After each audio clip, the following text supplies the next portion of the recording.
안녕하세요. 행정의 금융TV 김현행정사입니다. 예, 제가 오늘 준비한 영상은 대부업체에 관한 내용인데요. 양수금 청구에 해당하는 얘기를 하려고 합니다. 우리가 이제 은행에서 돈을 빌리면 그 빌린 돈에 대해서 변제가 이루어지지 않으면 해당 은행에서 그거를 이제 채권 추심을 하겠죠. 채권 추심을 하고 독촉서도 날리고 이렇게만 할 겁니다. 그럼에도 불구하고 이제 변제가 안 되게 되면 그 사건 이제 채권을 이제 자산 유동화에 관한 법률에 따라서 다른 회사에다 매각을 합니다. 뭐 예를 들면 뭐 일반 뭐 대부 회사라든가 아니면 뭐 자산관리공사라든가. 그래서 예를 들면 예전에 우리가 은행이 많았었는데 많이 없어졌잖아요. 상업은행, 한미은행, 뭐 한일은행, 뭐 굉장히 은행이 많았었던 것 같아요. 이런 은행들이 없어져가지고 뭐 지금은 신한은행, 우리은행 이렇게 많이 바뀌었습니다. 이렇게 예전에 있었던 은행들이 채권 추심이 안 돼서 이런 것들을 팔았죠. 다른 은행, 다른 뭐 자산관리공사라든가 아니면은 이제 대부업체들 팔았죠. 그러면은 이 대부업체에서도 이거를 채권 추심을 하다가 안 되게 되면 또 다른 데 팝니다. 이렇게 어떤 채무가 어떤 회사로 또 가고 또 양도해서 또 넘어가고 해서 채권 양도 양수가 계속해서 많이 이루어집니다.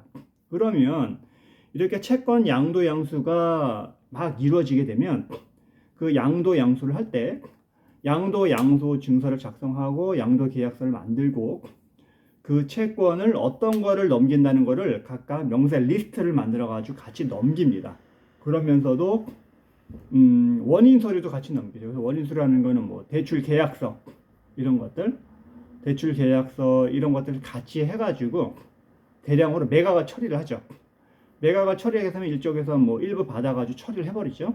그러면은 이게 유동화 법률에 따라서 자꾸 이제 매각이 돼가지고 이제 재산이 넘어가게 되는 거잖아요. 그러면은 이러한 채권들이 상당 기간을 많이 다 돕니다. 그래서 나는 내가 예전에 채권을 이제 그 은행에다 뭐 대출을 받았는데 그 채권이 어느 날 10년이든 그 이상이 돼가지고 모르는 회사가 양도를 했다고 돌아오는 경우가 있습니다. 이러는 경우 굉장히 이제 당황을 하시겠죠. 어떻게 대응해야 될 건지 좀 잘 모르시겠고, 이런 경우에는 대응을 하기 위해서는 먼저 관련된 사건들의 어떤 그 자료를 잘 조사를 해봐야 됩니다. 채권이 전전정정 양도가 됐기 때문에 양도가 제대로 이루어진 건지, 그러니까 다시 정리를 하면 첫 번째, 채권 양도 양수가 계약이 적법하게 잘 이루어진 건지, 그러면서 채권 양도 통지가 이루어지고 그 채권 양도 통지가 적법하게 수령이 됐는지 봐야 되고요. 또 채권 양도하면서 이 채권이 넘어가게 되면서 넘어갔는지 안 넘어갔는지 모르겠어요. 그러니까는 어떤 채권을 넘기면서 리스트에 넣어가지고 팔았다는 뭔가 증거가 있어야 되는데 그런 어떤 정황이 없는 경우가 많아요. 명세 리스트에 넣어가지고 그 다음에 채권 원인 증서까지 같이 넘어가야 되는데 그렇지 않은 경우가 종종 있습니다.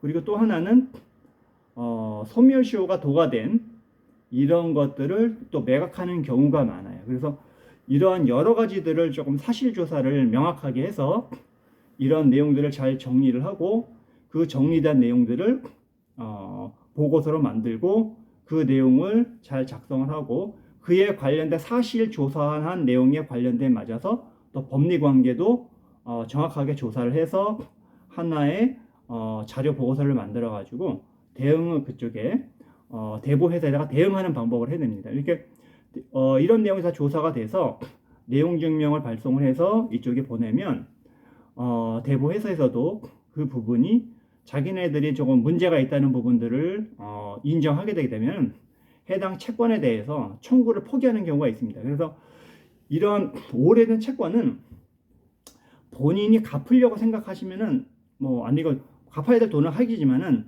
갚아야 될 생각하지 마시고 내가 어떻게 하면은 적법하게 대응할 수 있는지 연구를 하셔야 됩니다. 한 푼이라도 오래돼서 뭔가 독촉서나 뭔가 올라와서 나한테 와가지고 내가 일부라도 변제를 하는 순간은 그게 이제 승인이 돼버립니다. 만약에 소멸시효나 이런 부분에 대해서 뭐 다 도가 됐는데도 불구하고 한 푼이라도 뭔가 변제하게 되게 되면 채무를 이제 변제한다는 승인이 될 수 있는 부분이기 때문에 법에는 청구, 압류, 뭐 승인 이런 부분이면 소멸시효 중단 사유들이 있거든요. 그래서 그렇지 말고 해당 자료가 오게 되면 그쪽에다가 적법하게 자료 청구를 하고 그냥 독촉서가 오게 되면 너네들은 무슨 근거로 해가지고 나한테 이거를 청구를 한 거야 해서 관련된 자료를 다 받습니다. 그래서 전전 양도된 것도 제대로 되는 건지 양도 통지가 제대로 된 건지 그러면 그런 서류를 다 봐야 됩니다. 내용을 검토를 하고 통달이 제대로 이뤄진 건지 소멸시효에 관한 법리라든가 이런 것들 양도 리스트에 들어갔는지 원인 서류가 제대로 들어간 건지 원인 서류가 전전전 양도해가지고 제대로 온 건지 이런 것들 여러 가지 검토할 사항이 굉장히 많습니다. 그래서 이런 부분들이 이제 내가 알지도 못하는 뭔가 어떤 채무가 오래돼 가지고 왔다면 하면은 대응을 하기 위해서 혼자 전전긍긍하지 마시고 한번 물어보세요. 전문가들 물어봐 가지고 내가 이 채무가 지금에 와 가지고 어떻게 대응해야 되는지 이거를 적법하게 내가 대응할 수 있는 방법이 뭔지를 물어보신 다음에 대응하시는 게 좋을 것 같습니다. 그래서 오늘은 오래된 채권, 대부 회사들의 오래된 채권, 양도, 양수, 청구에 관한 어떤 대응 방법에 대해서 말씀을 드렸습니다. 궁금한 사항 있으시면 언제나 연락을 주시고요. 또 좋아요, 구독 부탁드리겠습니다. 감사합니다.